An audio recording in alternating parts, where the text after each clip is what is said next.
Oh yeah, it's that one mercenary that was in the first season. It was kind of cool, but she was killed by the end of the episode. And there have been so many other important characters introduced since then, so let's run that back for sure. Bo-Katan sent me to talk to you. The best part about having a ubiquitous helmet on the show's protagonist is that you can freely play around with ADR for these previously on segments. Mando said this line way after this point in the fight during the last episode. You know it, we know it, and most importantly, he knows it. It's called Lucasfilm Limited, so when do we actually reach the limit? Is it soon?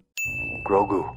So you're still going with Grogu then? Look, SW, we're the internet. We know things. We basically saved that Sonic movie. Give me the ball.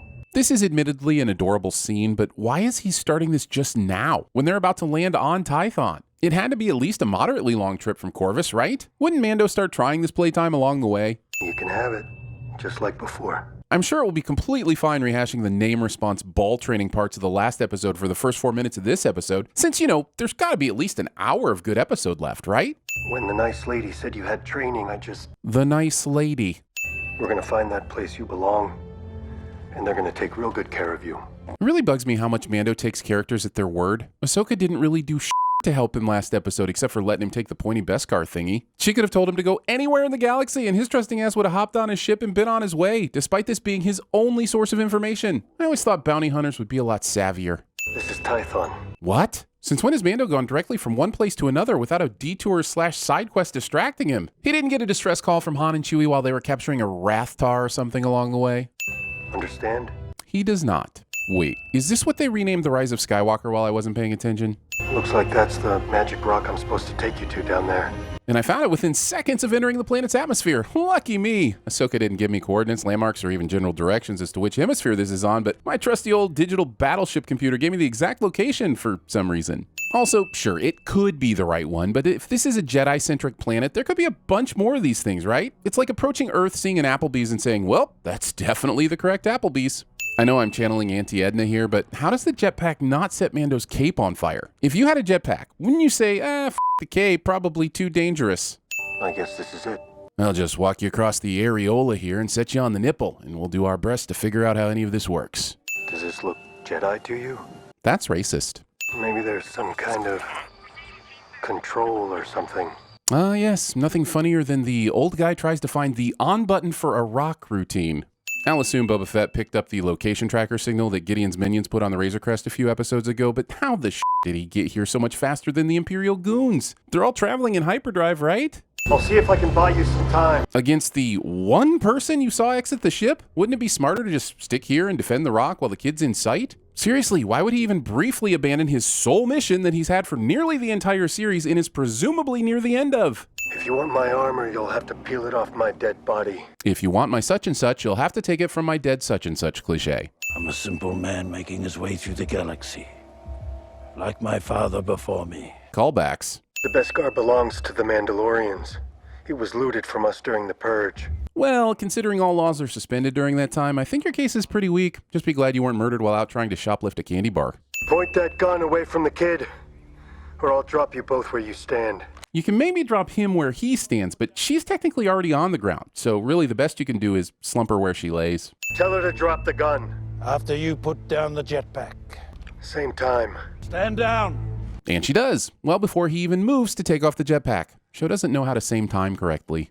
You look like you've just seen a ghost. Nonsense. I don't see Ezra, Sabine, or Chopper anywhere around here. Also, of all the things to say about a helmeted fundamentalist Mandalorian, describing his expression is really one of the most futile endeavors. In my case, Boba Fett. You named your abs of steel Boba Fett?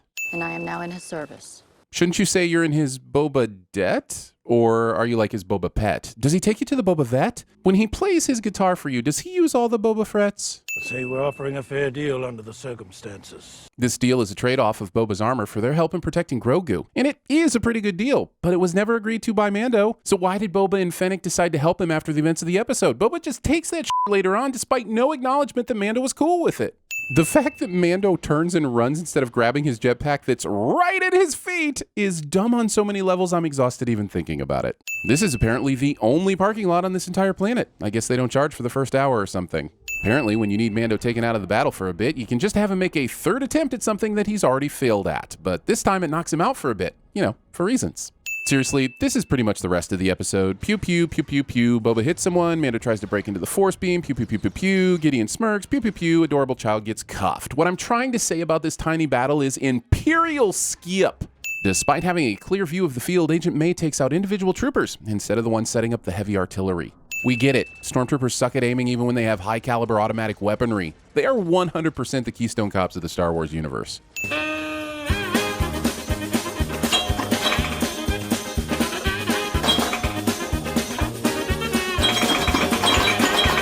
Also, can you graduate from both the Stormtrooper School of Aiming at Things and the Rickon Stark School of Running Away from Things? Because these guys have a double major. Having time to tap your enemy on the shoulder when there are several others all around you with guns. Speaking of which, bringing in anything except the gun you're already holding right in your hands and could fire from a distance instead of running up to the guy with the sunflower hammer to a gunfight. Yo, why does Mando leave his ship wide open here? Doesn't he have keyless entry or some sort of fob that can lock that shit down? Even if there weren't any intruders here, he'd have to worry about space rodents getting in the cockpit. Guess I won't be needing this anymore. I honestly can't tell if this is ripping off Iron Man's weapon or Yondu's arrow from Guardians of the Galaxy more, but it's clear that Jon Favreau definitely mixed up his iconic properties for this scene. We have a deal. You do not! No one shook on that shit or even verbally recognized the contract. There's no service like fan service, like no service I know. Everything about it's unappealing. Everything web traffic will allow. Back to the ship! Back to the ship! We've officially stalled long enough for the episode to hit 30 minutes. Our work here is done. The kid. But I'm still not going to grab my jetpack because climbing up and down this thing is so fun. Have the Dark Troopers been engaged? Of course not. We sent 2 strangely spaced out battalions of the basic white ones first, like the script required. I actually kind of dig the Dark Troopers, but why are they called troopers at all? They're clearly droids. I know dark droids doesn't sound as cool, but you could use another word for dark, like black or dim. Yeah, that's it, dim droids. And you could say cool stuff like, you'll never find a solution for my persistent dim droids. Push as hard as you like. My dim droids will never retreat. They're back. Oh. The Empire. Boba Fett plays the pronoun game so that Fennec has to ask who is back. I guess to be fair, he could have been talking about John Wick, Slim Shady, or Randy Quaid's character from Independence Day. Also, no one in this Imperial ship recognizes nor tries to shoot at this iconic ship despite it being in full view of the entire crew. Oh, come on. There's no way this gear shift ball is still here, let alone easily findable. We're already crying about Baby Yoda being abducted, man. No need to twist the knife. I need you to locate someone in the prison registry.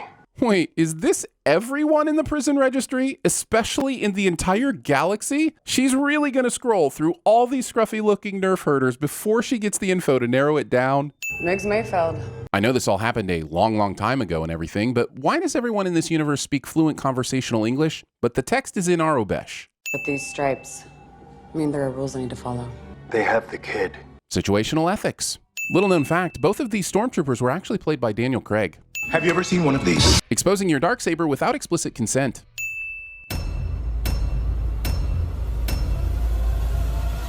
Give me back my son!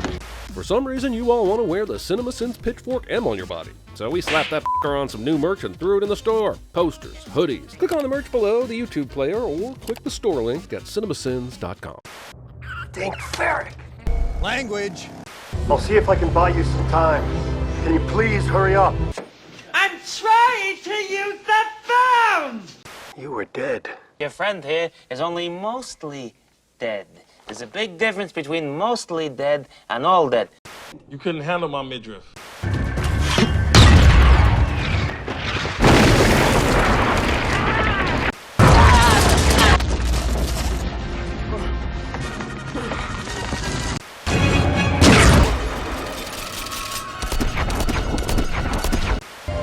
Okay, I'm gonna protect you. Okay, I'm going. Take off. See ya. Bye. Dang it. The damage is not too bad. As long as the foundations are still strong, we can rebuild this place. It will become a haven for all peoples and aliens of the universe. You're not ready to play with such things. You'll shoot your eye out, kid. You just took one in the jugular, man.